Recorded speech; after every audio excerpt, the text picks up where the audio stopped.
ಶೆಟ್ಟರ್ ಅವರಿಗೆ, ಮೈಸೂರಲ್ಲಿ ತನಿಷ್ ಶೆಟ್ಟರ್ ಅವರಿಗೆ, ಮೈಸೂರಲ್ಲಿ ತನಿಷ್ ಶೆಟ್ಟರ್ ಅವರಿಗೆ ನೀಡಲಿ ನೀಡಲಿ ಸ್ಥಾನ ನೀಡಲಿ, ನೀಡಲಿ ನೀಡಲಿ ಸ್ಥಾನ ನೀಡಲಿ, ಸ್ವಾಭಿಮಾನಿ ವಿಜೇತ ಹಕ್ಕುಗಳ ಹೋರಾಟ ನೀಡಲಿ ನೀಡಲಿ ಸ್ಥಾನ ನೀಡಲಿ,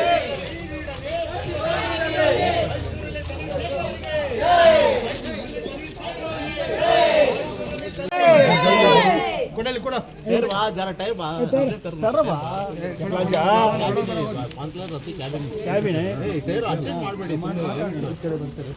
ನೀಡಲಿ ನೀಡಲಿ ನೀಡಲಿ ನೀಡಲಿ ಮಾತಾಡ್ತಾರೆ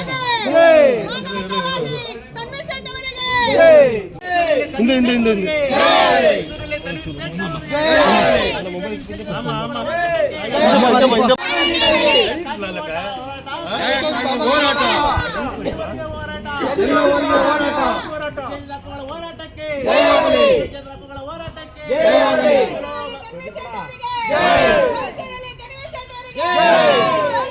ಕಾರಣದಲ್ಲಿ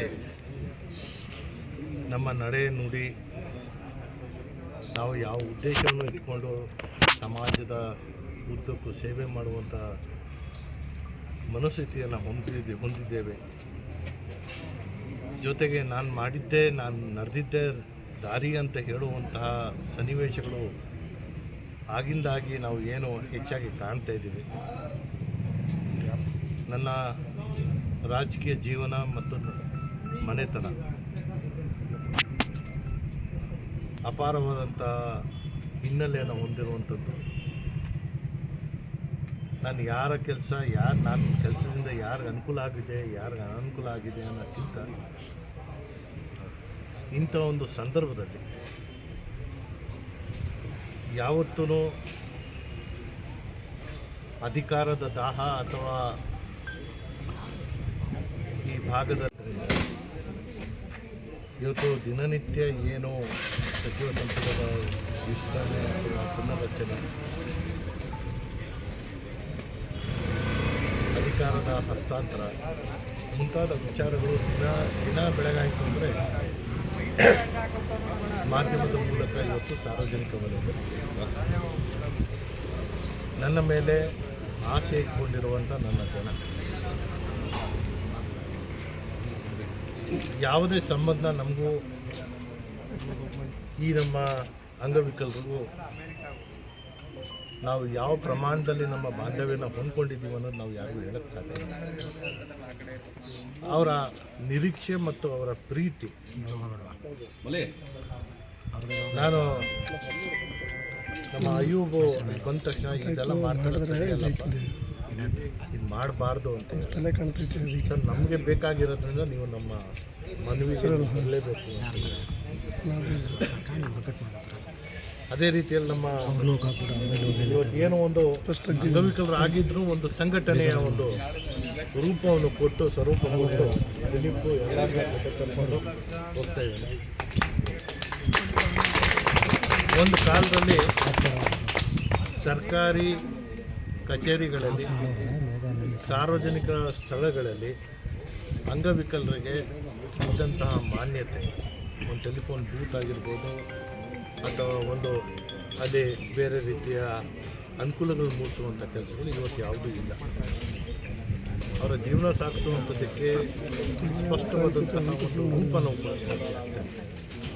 ಕೇವಲ ತಿಂಗಳಿಗೆ ಬರುವಂತಹ ಪೆನ್ಷನ್ನಿಂದ ಅವರ ಜೀವನ ಸಾಗಿಸುವಂಥದ್ದು, ಅವರ ಕನಸನ್ನು ನನಸು ಮಾಡ್ಕೊಳ್ಳುವಂಥ ಶಕ್ತಿ ಅವ್ರಿಗೆ ಯಾರಿಗೂ ಇಲ್ಲ.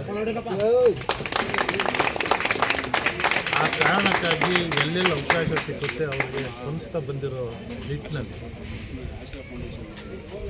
ಅವರ ಭಾವನೆಗಳು ಮತ್ತು ಅವರ ಪ್ರೀತಿ, ನನ್ನ ಮೇಲೆ ಇಟ್ಟಿರುವಂಥ ಅಭಿಮಾನವನ್ನು ಅವರು ವ್ಯಕ್ತಪಡಿಸುವಂಥದ್ದು ಬಂದಿದ್ದಾರೆ.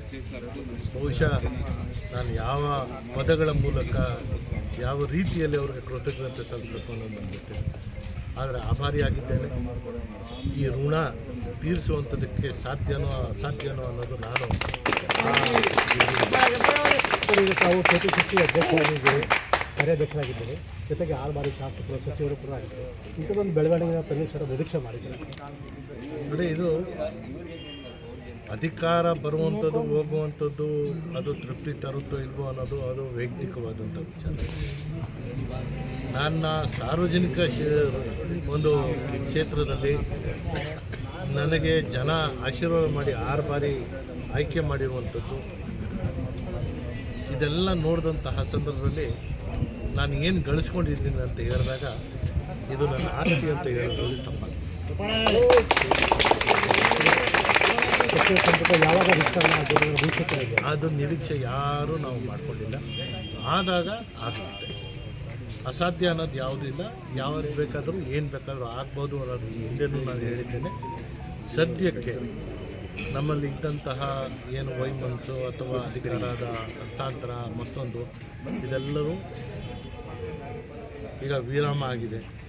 ವರಿಷ್ಠರು ಏನು ತೀರ್ಮಾನ ತಗೋತಾರೆ ತೀರ್ಮಾನಕ್ಕೆ ನಾವು ಬದ್ಧ ಅಂತ ಎಲ್ಲರೂ ಹೇಳಿದ್ದಾರೆ. ಹಾಗಾಗಿ ನಾಳೆ ಬರುವಂಥ ದಿನಗಳಲ್ಲಿ ಏನಾಗುತ್ತೆ ಅಂತ ನೋಡೋಣ. ಏನೇ ಪುನರ್ರಚನೆ ಅಥವಾ ವಿಸ್ತರಣೆ ಆದಂತಹ ಸಂದರ್ಭದಲ್ಲಿ ಜನರ ಆಶೀರ್ವಾದ ನನ್ನ ಜೊತೆ ಇದೆ. ಪಕ್ಷದ ಸಿದ್ಧಾಂತವನ್ನು ಒಪ್ಪಿಕೊಂಡು ನಾವು ಮುಂದೆ ಸಾಗ್ತಾ ಇದ್ದೇವೆ. ನನಗೆ ಪಕ್ಷ ಗುರುತಿಸುತ್ತೆ ಅನ್ನೋ ವಿಶ್ವಾಸ ನನಗೆ. ಈಗ ತಮ್ಮ ಕ್ಷೇತ್ರದ ವಿಠಲ ಕ್ಷೇತ್ರದವರಿಗೆ ತಾವು ಏನು ಹೇಳೋಕ್ಕೆ ಇಷ್ಟಪಡ್ತೀರಿ? ನಾನು ಅವರೇ ನನ್ನ ಆಸ್ತಿ ಅಂತ ಹೇಳಿದಾಗ ಅವರ ನನ್ನ ಬಾಂಧವ್ಯ ನಾನು ಯಾವತ್ತೂ ಬಹಿರಂಗಪಡಿಸಿ ಏನು ಮಾಡ್ಬೋದು ಏನು ಮಾಡಲ್ಲ ಅನ್ನೋದಲ್ಲ. ಯಾವ್ಯಾವ ಸಂದರ್ಭದಲ್ಲಿ ಅವ್ರಿಗೆ ಅನುಕೂಲ ಮೂಡಿಸೋಕ್ಕೆ ಸಾಧ್ಯ ಆಗುತ್ತೆ, ಯಾವ ಸಂದರ್ಭದಲ್ಲಿ ಏನು ಮಾಡೋಕ್ಕಾಗುತ್ತೆ, ಅದು ಸರ್ಕಾರದ ಸಂದರ್ಭದಲ್ಲಿ ನಗರ ಪಾಲಿಕೆ ಮೂಲಕ ಆಗಿರ್ಬೋದು, ಅದು ನಾವು ಏನು ಮಾಡೋಕ್ಕಾಗುತ್ತೆ ಖಂಡಿತವಾಗಿ ಅವ್ರಿಗೆ ಸಲ್ಲಬೇಕಾಗಿರುವಂಥ ಗೌರವ ಯಾವ ಸಂದರ್ಭದಲ್ಲಿ ಸಿಗುತ್ತೆ से भी क्या से टकरे